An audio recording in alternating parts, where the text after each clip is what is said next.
या इंशाल्लाह बुधन तो दिल ठरी पवंदी। हा लखे सोहना हलन बाहलो दे अल्लाह लखे सोहना हलन बाहलो दे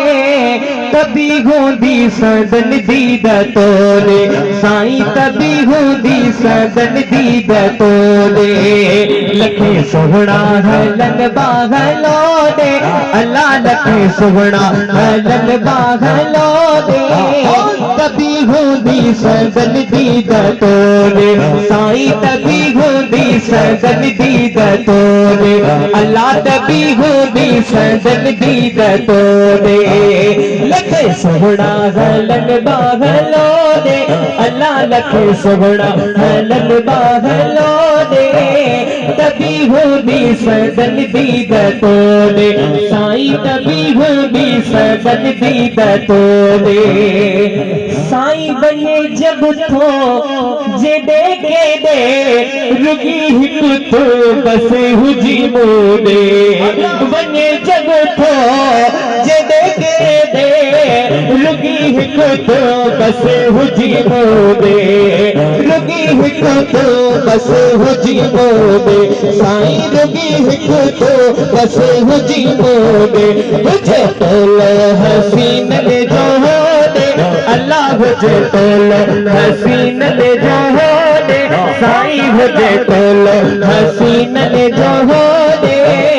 तभी होगी सदन दीद तोरे अल्लाह तभी होगी सदन दीद तोरे लखे सोहना हलन बाहलो दे अल्लाह लखे सोहना हलन बाहलो दे तभी होगी सदन दीद तोरे भली त्या हुस्न तो साड़ भेट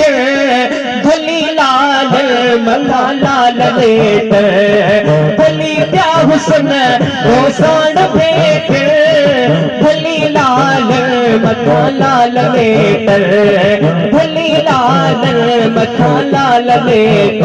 गद माशूक होदन भी गोदे अल्लाह गद माशूक होदन भी गोदे तभी होगी सदन दीद तोरे अल्लाह तभी होगी सदन दीद तोरे लखे सोहना हलन बाहलो दे अल्लाह लखे सोहना हलन बाहलो दे तभी होगी सदन दीद तोरे साईं तभी होगी सदन दीद तोरे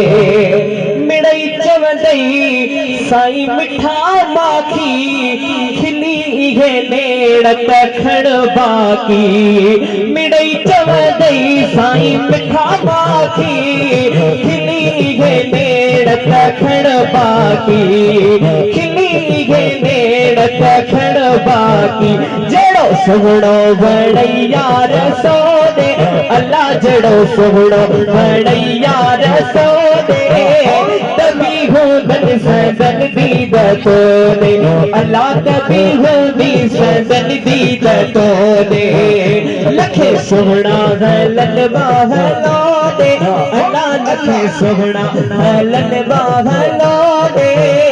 तभी होगी सदन दीद तोरे घड़ियों सुख जो धार में पंजमा गुलामे नबी चे इन्हय गंजमा घड़ियों सुख जो धार में पंजमा